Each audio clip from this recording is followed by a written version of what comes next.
지우쌤과 함께 공부하는 학생 여러분들, 중간고사 보느라 수고 많았습니다. 선생님이 최근에 우리나라에서 가장 가까운 중국 땅인 산동반도의 옌타이를 다녀왔지요.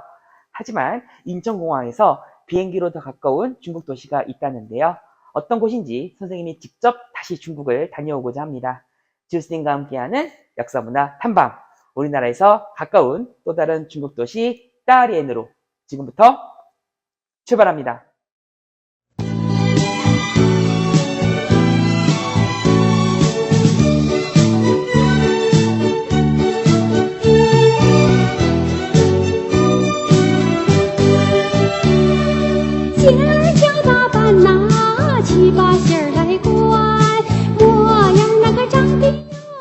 니하오. 선생님이 따렌에 도착하였습니다. 우리나라와 불과 1시간 20분 거리밖에 떨어지지 않은 따렌이 어떤 곳인지 정말 궁금합니다. 지금부터 선생님과 함께 따렌을 둘러보도록 할까요? 따렌은 만주어로 연안을 뜻하는 따링이 어원으로 둥베이 지역에 속하는 랴오닝성, 랴오뚱 반도의 남쪽 끝에 위치한 항구 도시입니다. 동쪽으로 황해에 접하여 예로부터 우리나라와 밀접한 교류가 있었고 지금도 인천항을 통한 물류교통도 유지되고 있지요. 그리고 랴오뚱 반도의 중심 도시로서 역사적으로도 고구려와 발해 시절 비사성이 있었습니다. 또한 일제가 개통한 남만주 철도의 시발역으로서 따렌역은 지금도 만주와 북한에 맞닿은 단둥을 가기 위한 철도 교통의 교두보인데요. 이처럼 따렌은 정치, 경제, 문화 등 우리나라에게 가깝고 친숙한 항구 도시입니다. 따렌은 둥베이 지역의 요리를 맛볼 수 있는데요. 어떤 음식이 있는지 선생님과 함께 먹어볼까요? 랴오닝성은 만주족의 비율이 적지 않은 만큼 민족적 특색을 반영한 둥베이 요리가 대표적인데요. 그런데 둥베이 요리는 산동지방에서 유래한 한국식 중화요리와는 다르지만 우리에게 친숙합니다. 대표적인 둥베이 요리가 물만두인 슈에이자오인데요. 한국과 일본이 만두를 주로 구워 먹는 것과 달리 만주족의 주식은 슈에이자오이며 남은 물만두를 처리하는 방식이 군만두라고 하네요. 이 밖에도 피망, 감자, 가지를 볶는 띠이산시엔, 만주식 쌈 요리인 나판바오, 그리고 얇고 널쩍한 돼지고기를 감자 전분으로 묻혀 튀긴 궈바로우 등이 유명합니다.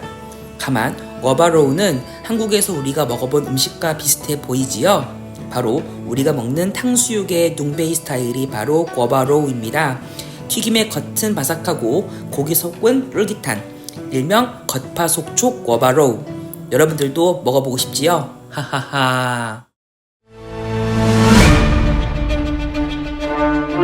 이곳은 동팡쉐이청입니다.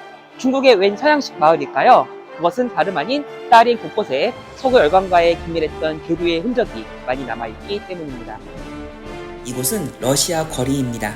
청일전쟁에서 승리한 일본이 따렌을 비롯한 랴오뚱 반도를 점령하였는데요. 하지만 러시아, 프랑스, 독일이 압력을 가해 일본은 따렌을 포기합니다. 이후 러시아는 부동항인 블라디보스토크를 대체하기 위해 달니로 고쳐부리며 따렌을 개발하는데요. 그래서인지 이탈리아의 베네치아와 미국 샌프란시스코의 피셔맨스 워프를 모방한 동방수성과 어인부두의 콘셉트는 개양식이 따렌의 근대사를 반영하였다고 볼 수 있겠습니다.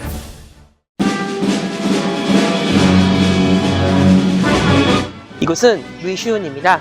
지금은 따렌에 소속되었지만 따렌과 함께 파란만장한 침략 역사가 있는 역사도시입니다. 한국과 중국 사이에 있는 지정학적 전략적 가치 때문에 위수는 끊임없이 전쟁에 휘말렸습니다.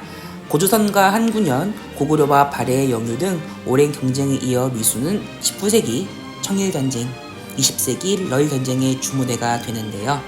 삼국간섭 이후 럴전쟁에서 승리하여 위순을 다시 점령한 일본은 관동 도독부를 세워 만주 진출의 교두보로 삼습니다. 바로 이곳인 위순 관동군 사령부 박물관이 일제의 만주 진출을 위한 근거지였던 것입니다. 이곳은 위순 러일 감옥 박물관입니다. 위순 감옥으로도 불리는 이곳은 안중근 의사가 수복한 장소입니다. 1898년 일제에 의해 설립된 위순 감옥은 수많은 독립운동가들이 수감되거나 처형당한 참혹한 현장입니다. 이곳에 수감된 인물은 안중근, 신채호, 이회영 등으로 우리에게 잘 알려진 독립운동가인데요. 특히 미술 과목 안에는 별도의 안중근의 추모 전시실이 마련되어 있습니다. 2억 마리 떨어진 중국 땅에서 안중근은 왜 중국인들의 존경과 추모를 받고 있을까요? 안중근 의사는 하얼빈역에서 동아시아 3국을 병합하려 한 이토 히로부미를 저지하고자 하였습니다. 역사적으로 일제가 내세운 아시아주의는 식민지 침략을 정당화한 대동아 공영권으로 발전하였는데요. 하지만 동양평화론에서 나타나는 안중근의 아시아주의는 평화주의에 기반한 것입니다. 안중근은 한중일 삼국이 대등하고 동등한 관계 속에서 평화를 지향할 것을 주장하였는데요. 삼국의 주권과 권리를 서로 보장하며 안전과 안보를 공조하자는 안중근 의사의 아시아주의는 정치와 이념, 무역 경쟁을 비롯해 첨예한 역사 갈등을 빚고 있는 오늘날 아시아 삼국이 공존하며 화합할 가능성을 치사한다고 선생님은 생각합니다. 선생님은 딸엔 시내에서 한국으로 귀국합니다. 딸에는 렌타이처럼 한국과 가깝고 친숙한 항구 도시였습니다. 그와 더불어 한국과 얽힌 역사적 흔적도 만나볼 수 있었는데요. 선생님은 관동부 사령부에 적힌 문구인 애국적이 되려면 역사를 알아야 하고 역사를 아는 것이 더 애국적이 되는 것이다가 계속 기억에 남습니다. 내가 사는 나라의 과거를 알기 위해 그리고 역사의 현장이 과거의 내 모습을 보여준다면 역사를 아는 것은 응당 나를 알아가는 과정일 것입니다. 앞으로도 역사 공부가 여러분들에게 자기 자신과 주변을 돌이켜보고 깨닫는 계기가 되었으면 좋겠고요. 선생님도 여러분들의 역사 공부에 늘 함께 할 것을 약속하겠습니다. 직접 보고 들으며 다녀오는 진호쌤의 역사문화 탐방, 연필한 탐방은 다음에도 계속됩니다. 수업 시간에 만나요. 再见